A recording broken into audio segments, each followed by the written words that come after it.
Hi, everyone, and welcome to the Three Principles Global Community webinar. The Three Principles Global Community, or 3PGC, is a nonprofit organization that's committed to bringing an understanding of the three principles to people throughout the world. Today, we have Brianne Grebil with us. This is the first time I'm meeting Brianne, and she is a fairly new 3PGC registered practitioner. She's been practicing for about 3 years as a coach and practitioner. And Brianne has a really unique story. I haven't really been on a webinar with anyone who has talked about this before. So I'm going to go ahead and turn it right over to Brianne, and she can introduce herself and tell you all more about her story. So Brianne, thanks so much, and it's all yours.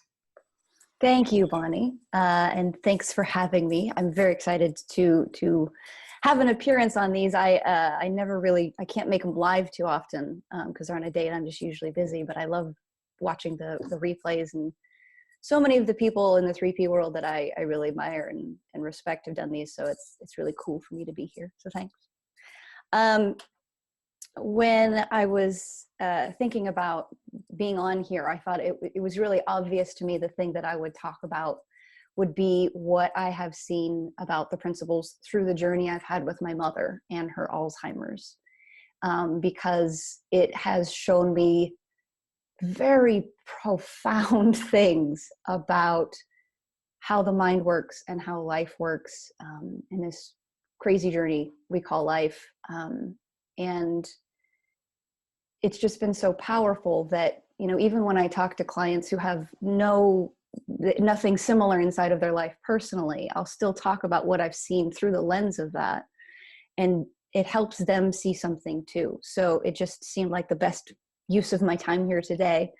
So I thought I would start by just telling a little bit of the personal background, like the specifics of my story and my mom's story.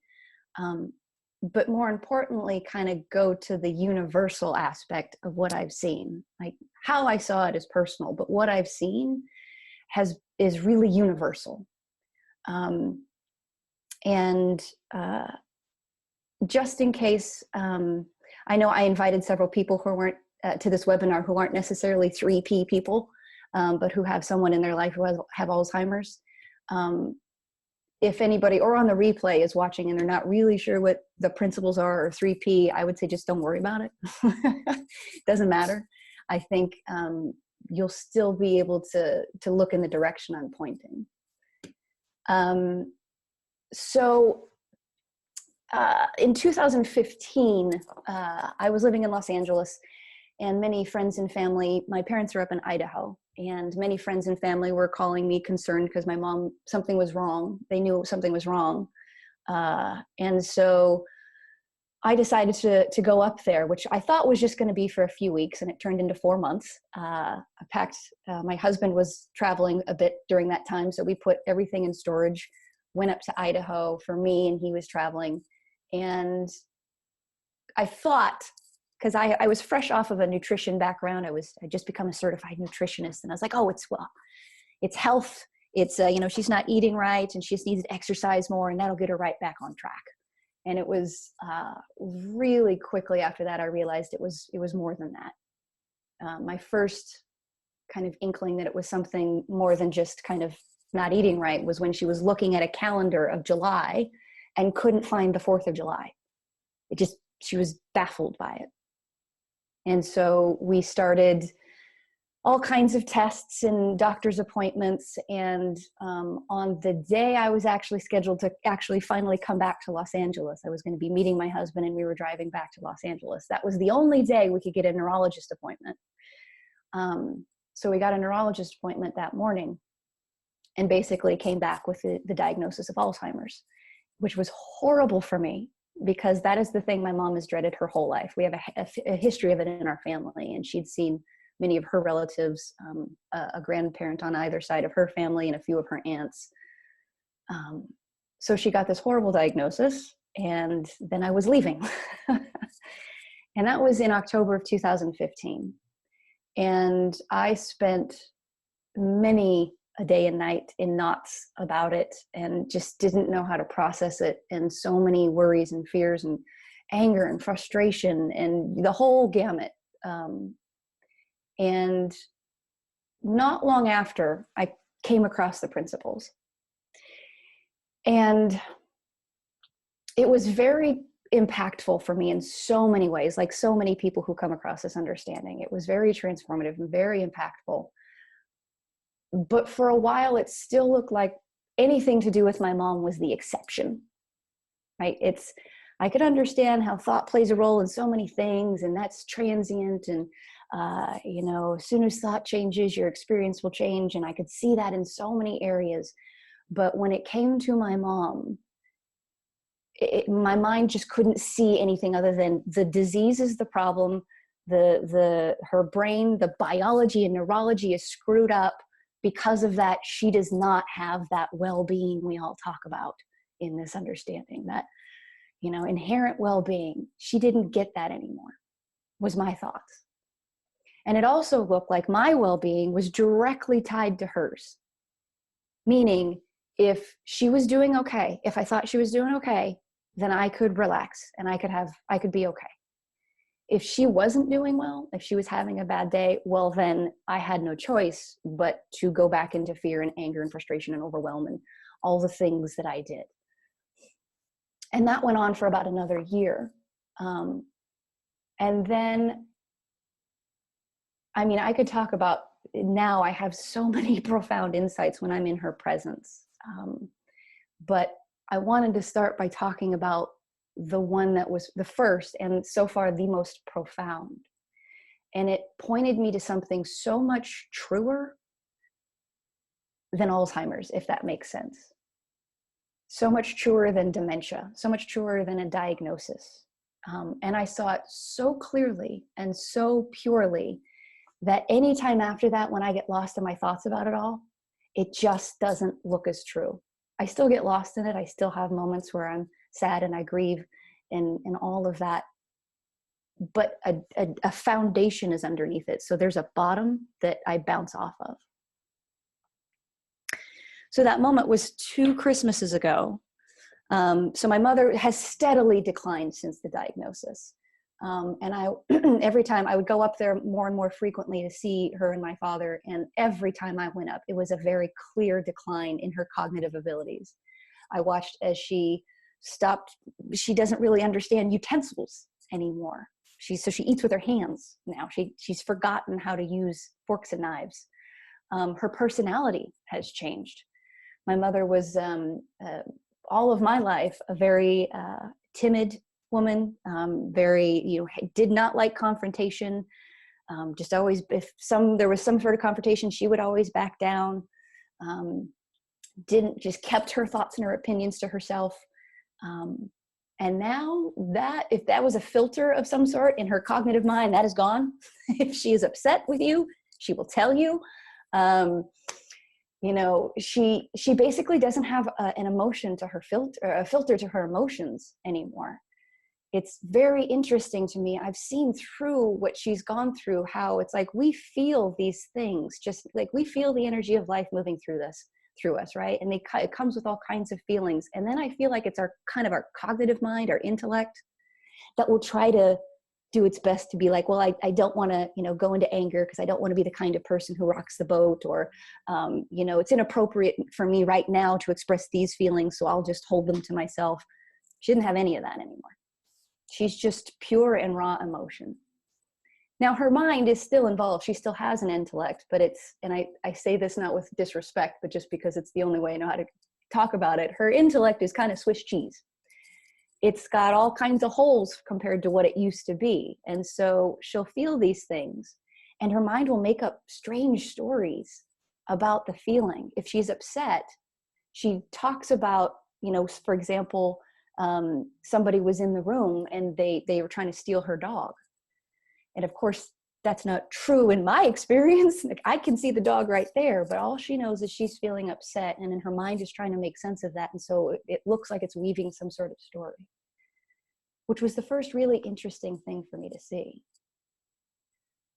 But every time I went up, I would see, now she starts talking to people who are not there. I used to say hallucinate, but that almost seems disrespectful now. It's like, no, she talks to people. They're there. in her experience. In her mind, they're there. She has very in-depth conversations with people I can't see. And I watched as her relationships with her mother, my grandmother, began to get blurry. She didn't really understand if it was her mother or her grandmother. And my father, my relationship with my dad kind of got blurry. She couldn't really understand a lot of times why this man was in her house. And so I knew this moment was coming where she wouldn't know who I was. And that was the moment I was dreading from day one. And I have my tissues at the ready. Sometimes I can talk about this and I'm fine, and sometimes it still gets me. Because to me, that was just incomprehensible. Like that for 3 years was just a pit in my stomach anytime I thought about what happens when she doesn't know who I am. So life gave me that moment 2 Christmases ago. I was up there with my husband, and it was my brother and his then girlfriend and my dad and my mom. And by this point, she had started wandering in the middle of the night. She'd get up and just kind of shuffle around the house. And I'm a light sleeper, so I heard her, and everybody else was asleep. But I know she had been kind of peeking in all of the rooms, because the thing that originally woke me up is I heard the door. And I went out and I saw her, and she was very upset. She was wringing her hands. She was crying. I've never seen anybody look that lost before in person. Like her face just showed lostness. And the funny thing is, and this is me saying this in hindsight, I didn't recognize this in the moment. It never even occurred to me to think about myself in that moment. The thought of like, oh, here's that moment I've been dreading. Nothing came up. It was just, there's somebody I love deeply who's in pain. And so I said, hey Mom, what's going on? She says, well, this is my home, but I don't know who you people are. And I said, okay, wow, that's got to be really scary. I said, well, do you know everybody in this house is here because we love you? That's the reason every single human in this house is here. It's because we love you. We're here because of you, and we love you. And I saw so much of this is beyond my ability to speak to. It's beyond words, but I saw something shift. I saw the fear soften. And I did something that, if you were to follow the guidelines of how people tell you how to talk to people with dementia, I broke one of the guidelines, and I asked her if she remembered something. They say you shouldn't ask somebody with dementia or Alzheimer's if they remember, and it's a decent guideline, because either they have no recollection what you're talking about, and so it's just weird to them. Why would you ask me to remember some bizarre thing that I don't know about? Or part of them senses that they should remember, but they can't. And so that causes them some extra pain, some extra frustration. But in that moment, I was so in tune with my mother. I was beyond my personal thinking. And it's because of my understanding of the principles that I could put it in this terminology. I think I would have had this moment with my mom had I known nothing about the principles. But I have a language to talk about it that allows me to explain it more in depth so that somebody else can get something out of it. See, in that moment, I had no thoughts about myself. I had zero personal thinking. I can't remember another time in my life when I was so present with somebody. So I asked her, because I saw her soften, and I asked her, do you remember that you have a daughter? And she shifted a little bit, and I saw something come back or fear disappear. And she said, yes. I said, do you remember her name is Brianne? And she softened again, and she said, yes. I said, well, that's me. And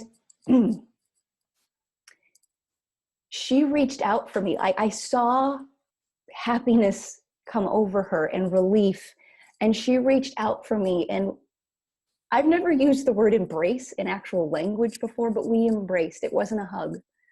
We embraced. And then she pulled back and she looked at me and we embraced again. And it was the most beautiful moment. And I've had a lot since then, but that was the most beautiful moment I have ever had with my mom. And the language I have for why that was is because she and I found ourselves in a space beyond all the ideas that we ever had of each other. See, what I've seen through my mother is like so many of our relationships, and we don't do this consciously, our relationships with people are based on ideas. They're based on memory of somebody who's been in your life for a while. They're based on expectations. They're based on titles, mother, daughter. They're based on all of these thoughts that we have. And that's not even good or bad. It's just that that's actually not the deepest level that I've seen anyway. Because she and I met in a place where none of that mattered. It didn't matter that she didn't know my name. It didn't matter that she was my mother or I was her daughter. All of that was irrelevant. And I saw so clearly, oh my God, my relationship with my mother has been based on thought. It's been based on ideas. It's been based on, because if you attach, we so often innocently attach how we feel to stuff that you can't hang on to, right? I was trying to hang on to memories. I was trying to hang on to the idea of the mother I thought I would have as an adult. And because you can't actually hang on to that stuff, it's going to fail you. And I was just thrust into, like, life thrust me into a scenario where it took all of that stuff off the plate. I didn't get an option. I didn't get a choice. It's like, if life takes away every idea you have about where love is with somebody, what's left? Turns out something way deeper than I ever thought possible.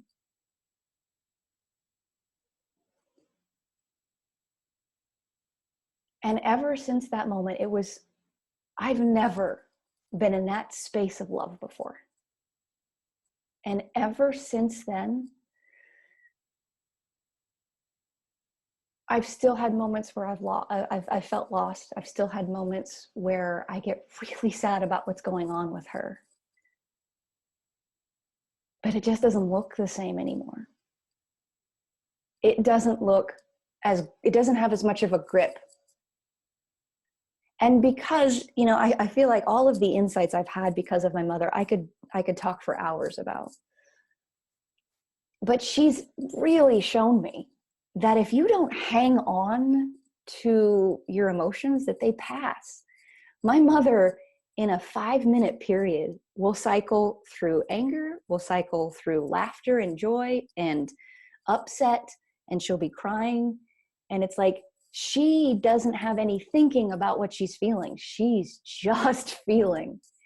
And so it used to be for me, when she was really upset, I would also be upset. She'd be in tears. She'd be unconsolable. There's nothing, her logical mind can't wrap around any of the things I'll tell her. She'll get upset because she feels like nobody loves her. She'll say that. She'll be crying, and she's like, nobody wants me. Nobody likes me. Nobody wants me here. And it doesn't matter if I tell her that's not true. She can't hear me. She's just lost in her thinking. But the thing is, give it a minute or two and it's gone. It is gone clean. It doesn't even occur to her to go, oh, well, that thing I was thinking about a little while ago, that really hurt. Nope. It's gone. And I really saw that a few months after that first night with her. I was back up there, and it was just me and my father this time. And when I'm up there, I try to take over as much care for her as possible because he does a lot. And so he was sleeping in a different room, and I heard her get up in the middle of the night. And this time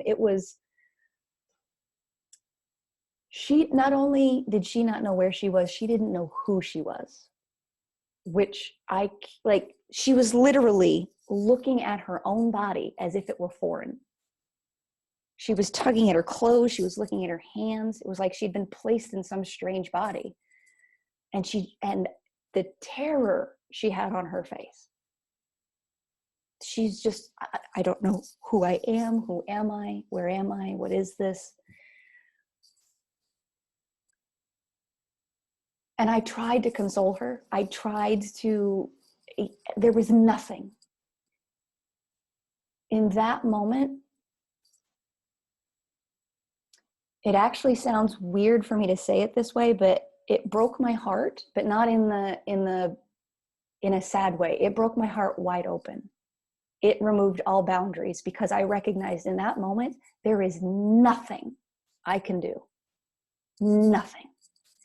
And part of that was a relief.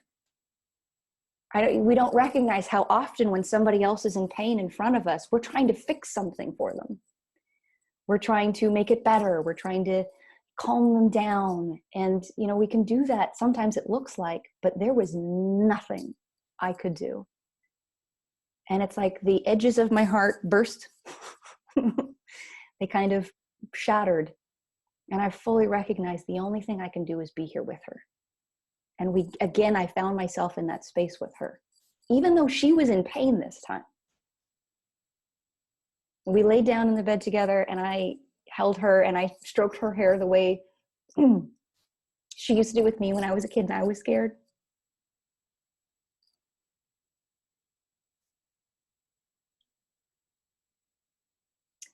And again, because it shocks me in hindsight that I was as calm as I was.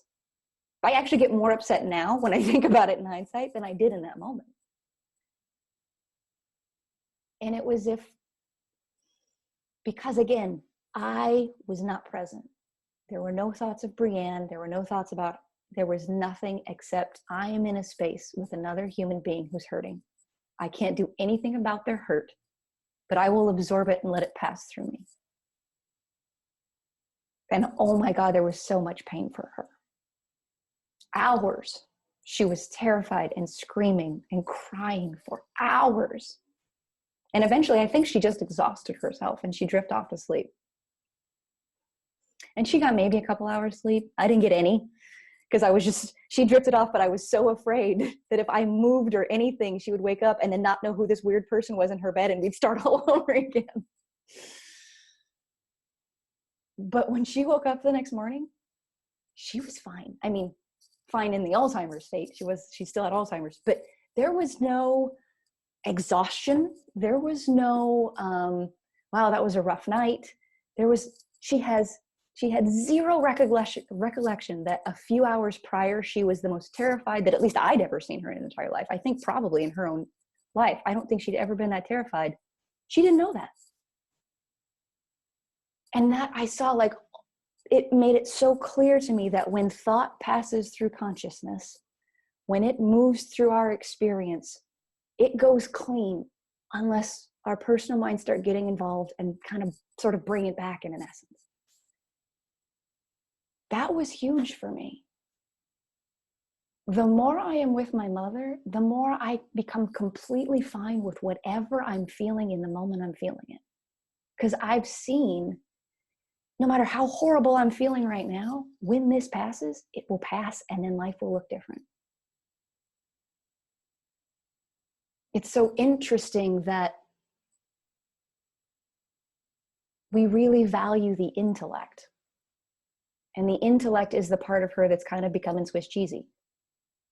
But it's allowing something far more powerful for her to come through.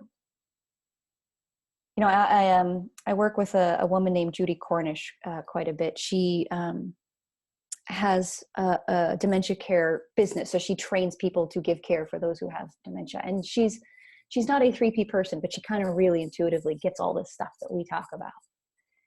And she explained it to me. She says, the thing about that people don't recognize about dementia and Alzheimer's is the part of us that thinks about life is getting wonky. The part of us that experiences life is fully intact. And so much so it's some things actually become enhanced. My mother's sense of beauty is enhanced. We'll go for walks, and she never used to do this. We'll go for walks and she'll pause and she'll just look at the wind turning the leaves. Wow, look at that. Isn't that pretty how the wind does that? She'll notice the color of the sky. She'll notice the mountains. We were on a walk. We stopped and for 5 minutes watched a trail of ants go across the path because she was so fascinated by it. And I thought, wow, it's really true that there is just so much magic just in existing that we miss because we're so lost up in here of, you know, I got to get the groceries and, you know, I forgot to send that email. And, you know, we could be on a walk in the most beautiful place and not experience the place because we're so lost up in here. I remember we were, last Christmas, we were on a boat ride and on the lake where my family is, and they have Christmas lights that go around the lake, and you take this little boat tour. And it was really cold, so we were inside. It was like a houseboat. We were inside looking through the window. But right as we were getting ready to pull in, I asked her if she wanted to actually go up top and see them better. And so we got her up there, and the stairs were kind of steep, and I was in front of her and my husband was behind her, and we were kind of helping her up. And I'm fixated on her. I'm making sure she's safe, and, you know, I'm not really looking at around. And so I'm looking at her face, and I watch her get to the last step. And the look of utter delight as she looked, she actually gasped and grabbed her chest. I've never seen my mother do that in my entire life. Just, oh, it's gorgeous. And I went, oh, you're right, it is. I totally missed that.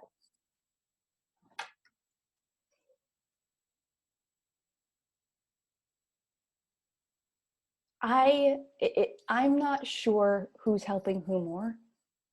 I mean, I don't know what she's experiencing. I know she typically is a little bit calmer in my presence than in a lot of other people who are looking at her illness. They're looking at the disease. They're looking at what's wrong. They're looking at what's gone. They're looking at how she's changed. They're looking there. And I mean, I see that stuff, but I'm looking at her, for lack of a better way of saying it, at a deeper level. See, because my mom can't meet us up here anymore. My mom can't meet us in the, you know, I love you because you're family, right? How many of us have a relationship with somebody which, like, yeah, of course I love you, you're family, right? She can't, that's gone. It's to meet her, you have to go beyond that. You have to go deeper. And that has been the greatest gift I've ever had in my life. Because I've seen that so clearly with her, it makes no sense to me to think I can't have that with anybody. Like, if I can see beyond Alzheimer's, and if I can see beyond dementia, and I can see beyond all of these worst case scenarios and still find love, that I might have a disagreement with somebody, but I can't still love them, doesn't make, like, of course I can. Because that's the thing that's underneath all of our personal thinking.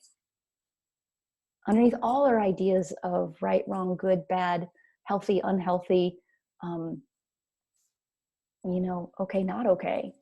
There's just love. It's like, I'm not sure if she's returning me to myself, or I'm returning her to herself, or we're just, I don't, like, it's both, but where the train started, I'm not sure. But every single time I'm in her presence, yeah, there's pain and sadness too. It's like I tell people who are going through something similar, it's like, I feel like it would be insulting for me to say that Alzheimer's doesn't suck, because it does. I haven't seen it so cleanly that I'm like, oh no, it's great. No, it sucks. There are so many things in your life that you have to change that you wouldn't have had you been given an option. But there's an and. Alzheimer's sucks, and on the other side of all of the sucky parts that your mind fixates on is something very profound, very beautiful.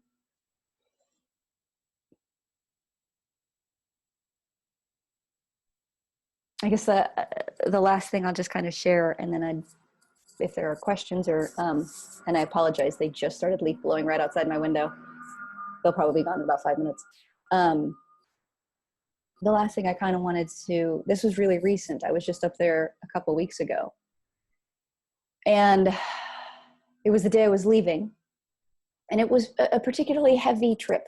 She very steeply declined. And now my father is getting really exhausted. And I feel like his health is kind of being affected. And so I just had a lot on my mind.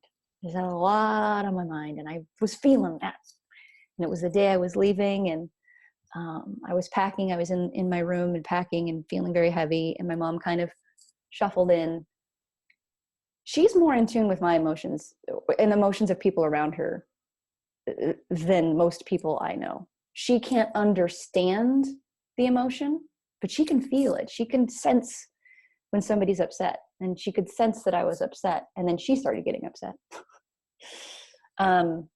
Is what it looks like to me anyway. And then she started crying, and I think she could also tell, she knew I was leaving. And then she started going into this story again about, she's like, nobody wants me. Nobody loves me. I don't like it here. And she has so many friends that visit her, and my father takes amazing care of her. He loves her deeply.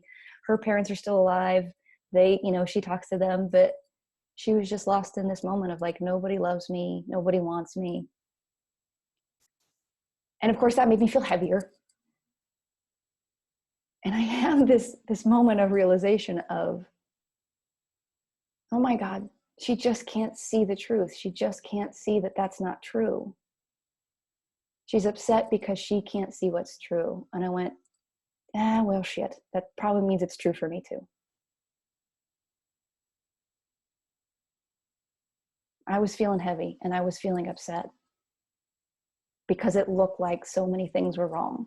And I went, well, if she's upset because she can't see what's true, I'm probably upset right now because I can't see what's true. Didn't lighten the load, but it pierced it enough to go, yeah, I'm just going to feel this. It's not wrong. It's not a problem. It's just right now I can't see what's true. Right now I can't see that profound depth that I had with her. But doesn't mean it isn't there.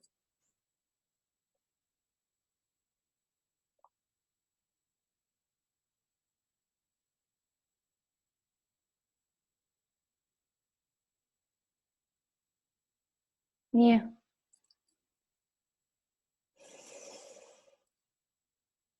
I'll take a break at least. If anybody has any questions, comments, want me to share anything else specific or share anything that you heard in there, I'll leave space for that. I need to wipe my nose anyway.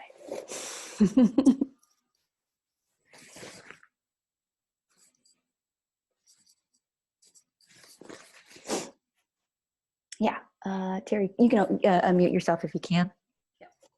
Yeah. That's such an amazing, beautiful, I don't want to call it a story, but an experience that you're having with your mother. And I particularly was moved by that experience you had of that, not actual embrace per se, but the knowing of the truth. It's like the place where you're standing, and we're all standing together as one. So beautiful. My mother died a few years back, but had some sort of dementia. I don't know what. It was before I'd come across the principles. And I was also noticing experiences around the dropping away of all the stories and a closeness that we had that we'd never had prior to her illness, because we both had so much to say about it up here. So I just want to thank you for sharing your story. So grateful to hear it. Yeah. It is fascinating to me to see the things that she can lose and the things she can't. Like, it boggles my mind that it doesn't even occur to me. Like, it never occurred to me how many things we learned in life. And even just like practical things, like utensils. It never occurred to me that you would forget how to use utensils. But if it's something you learned, you can unlearn it.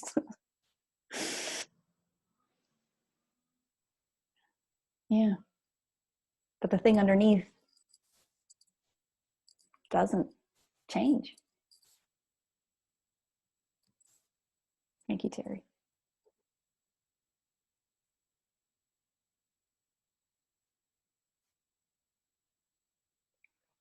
Ellen, I see you have your hand up. So moved. So I've had a lot of experience with dementia and Alzheimer's, both professionally and, you know, my grandmother had Alzheimer's and my mom is clearly, her memory's clearly declining, and, you know, she just is won't have a conversation around it. And my husband and I just recently updated our wills and our end of life, wishes. And I just want you to know, like, I was so clear that I didn't want to live in like the state that your mom is in. Like, I'm so clear. I've recently learned that it's legal in every state to withhold food and water. I've told everyone that could possibly be around me to withhold food and water under certain circumstances. And I'm actually rethinking, because of what you're shared. It's just so beautiful.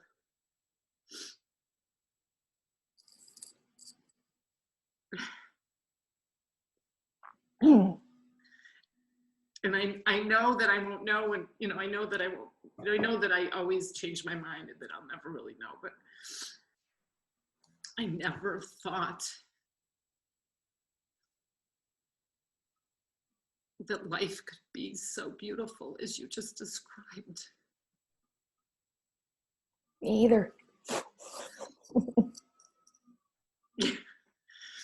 And I'm sitting here, like, the whole time you're talking, I'm like, the world needs to hear what you have to say, Brianne. Because what we were told was, like, people think it's so easy just to prepare for end of life, but the chances that people, the percentages of people that will end up mentally incompetent is extraordinarily high right now.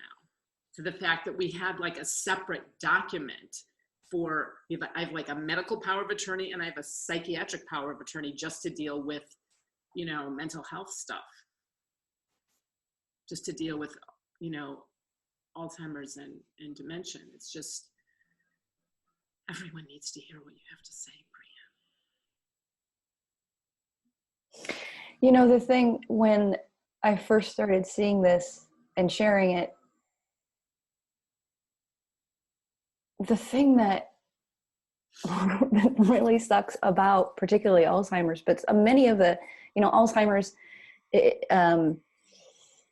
it's more often than not, it's almost seem more of a symptom than a disease, but medical community kind of has to catch up on that. But it's one of the symptoms of Alzheimer's is dementia, but there's so many other things that lead to dementia, Parkinson's and Lewy body. And, but most of those from a medical, like, that's usually the only message we get is the medical perspective. And particularly with Alzheimer's, there is no cure. Medicine is, we didn't even bother with my mom because there's just, like, with the actual prescription medicines that there are, because they're hardly worth the results. They can maybe possibly perhaps slow it down a little bit. But because of that, because everybody's looking at it through the medical perspective, usually when you get an Alzheimer's diagnosis, the vibe you're left with doctors and everybody is, well, it's all downhill from here.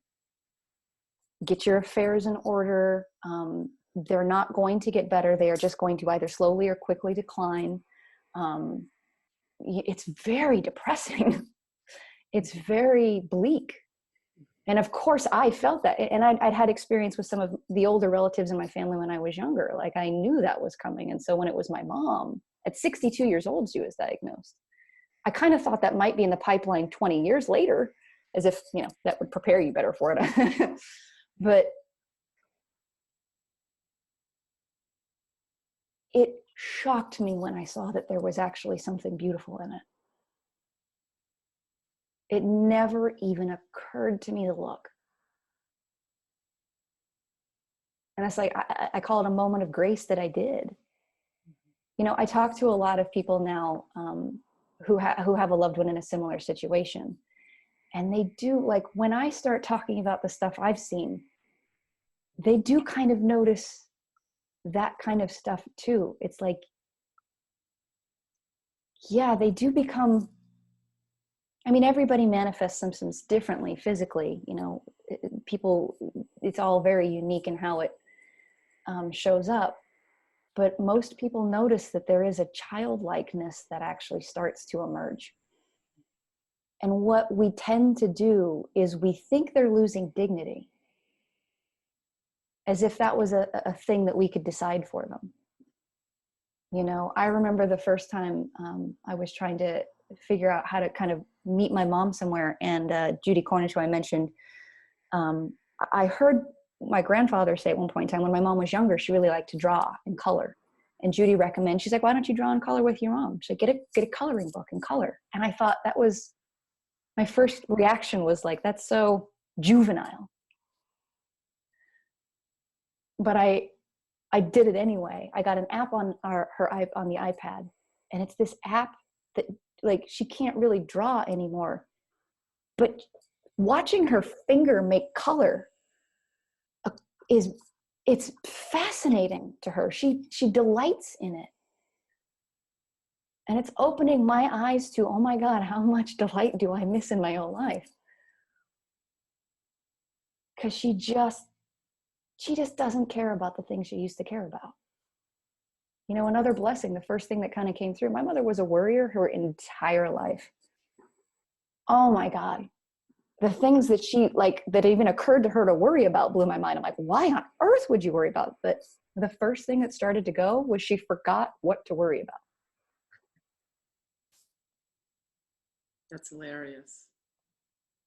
And I just love the way you describe the beauty of life and how it's so that she's how she sees that, and that she just experiences every moment, and to witness the transient nature of thought in her, like, that's just beautiful, right? And like, thank you. You're welcome. Thank you. For what you're bringing to our Three Principles community, to the world, and to me today. You're so welcome. Thank you.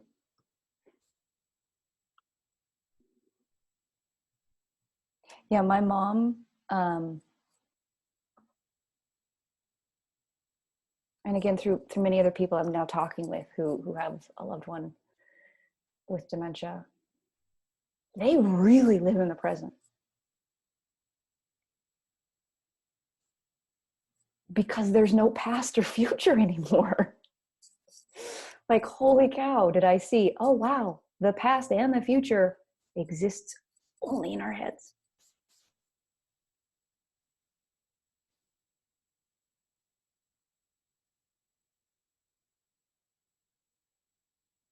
I really thought love resided in memories.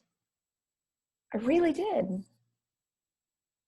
The memory of who my mother was, what she was to me. The first kind of rush of pain I felt was when I went back up there and I recognized she can't take care of me anymore. She forgot how to cook. She couldn't drive her car. She couldn't do any of the things that when I would go up there, I just assumed my mom would do for me. My mom's home cooked spaghetti, driving us to the mall to go shopping.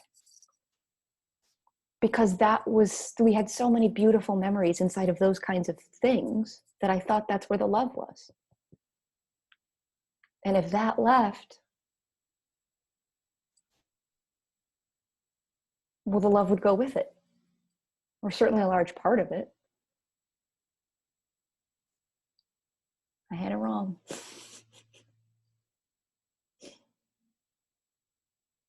That's just so profound. That love is not in memories. That love is in the present moment, in the connection.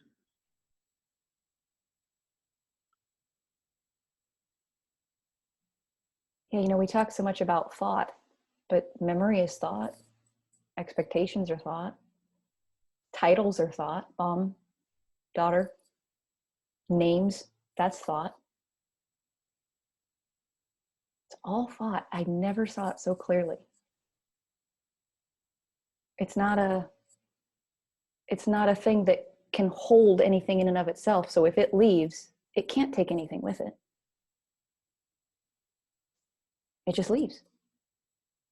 The thing that's actually real stays.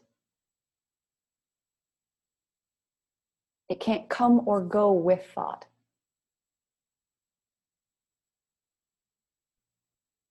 And if you can get a glimpse of that, it changes how you see the stuff in your head. Did for me anyway.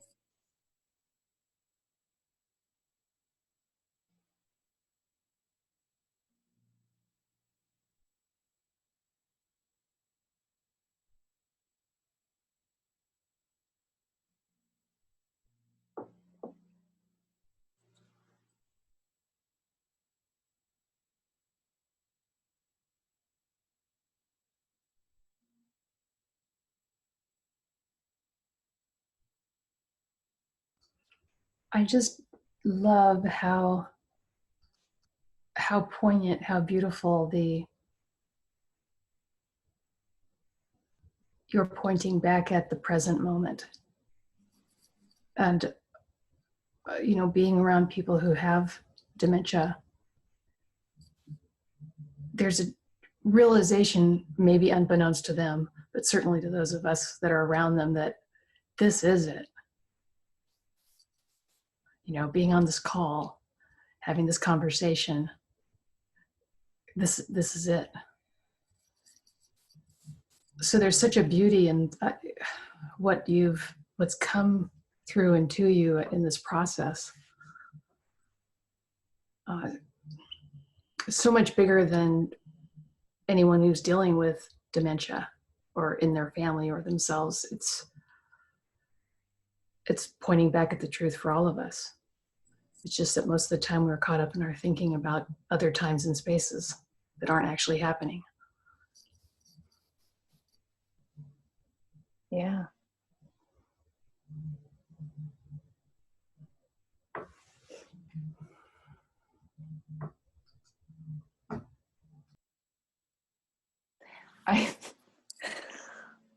I'll censor myself slightly.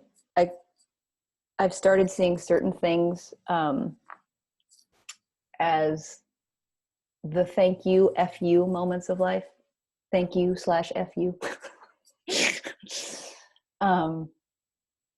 Because seriously, I've had not even close to as a profound seeing and understanding through all of this. Like, it blows my mind what I've seen. And because I saw it so clearly through this lens of Alzheimer's and her journey, I see it everywhere else. And for that, I am so immensely grateful. Like, thank you, life, for showing this to me. F you for the package it came in. I don't quite understand that part of it.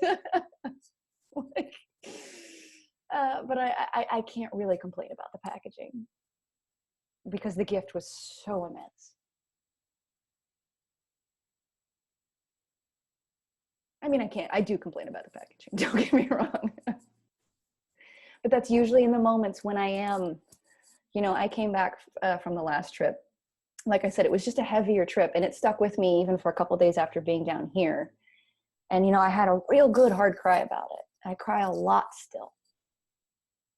But there's almost a beauty in that too, that I really can't articulate that. I can only say I see a beauty in the pain as well. But I mean, I was cursing the heavens, you know, screw you, this is cruel. Why on earth does that have to happen? I didn't get any answers, of course. But those thoughts and feelings passed.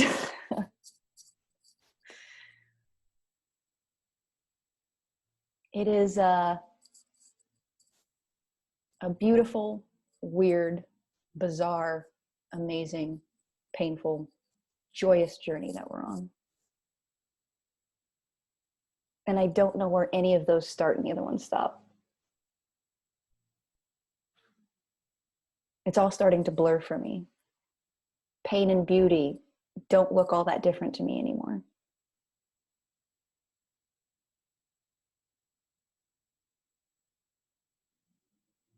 It's like, it blows my mind that I could be in pain and in grief,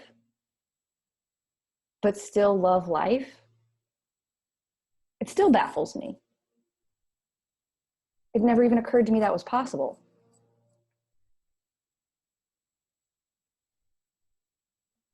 That I could see someone in pain, someone I love dearly, in immense pain, and be okay, and still know they're okay. Never even occurred to me. See, that's what I love. You know, I have no idea how I would see all this if I didn't come across the 3P understanding.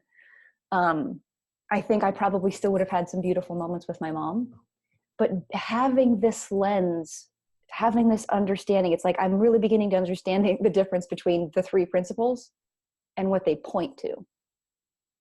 Right? The principles are the words. It's a way to articulate how experience works and how we move through life and life.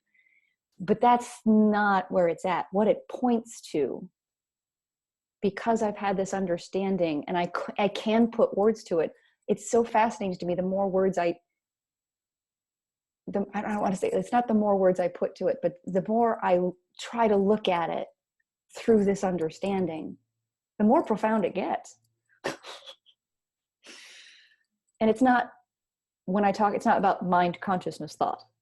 It's about understanding what goes on through mind, through consciousness, through thought.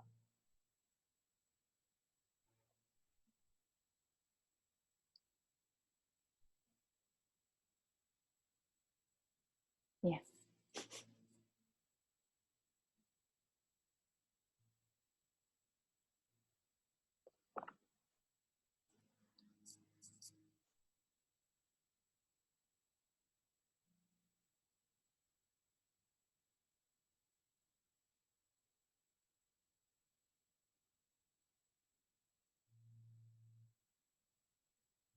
You know, I actually, I've told some of these stories before.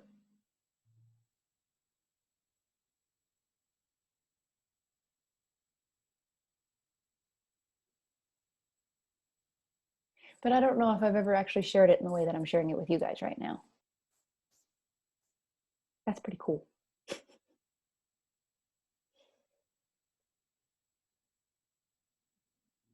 Thanks for being here.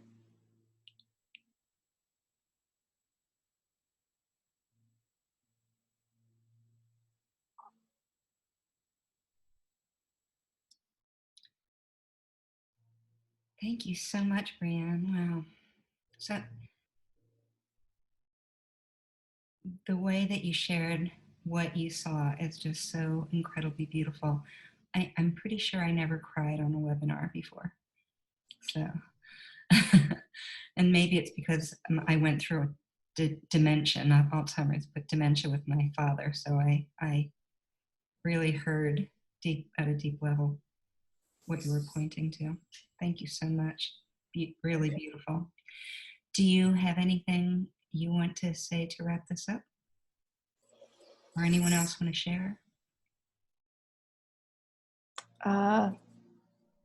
No, just, yeah, like I said, thank you.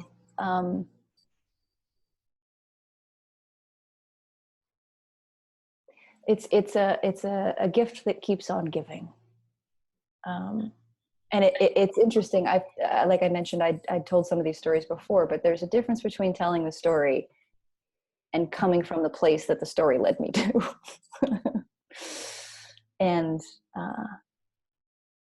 thank you for being here and allowing me to have this opportunity to talk to it and speak to it, because I think I can't wrap my head around it, but I think I probably saw it differently again with you guys. So thank you. Beautiful. Okay, and just to let everyone know, first of all, thank you all who came on live, and I will post information for Brianne underneath the recording on YouTube if anyone wants to get in touch with her. And just want to let you all know that the next webinar is April 17th, and it's with Andy Winter and Maria Illis Wood. So hopefully we'll see you then. Thanks, everyone. Thank you, guys.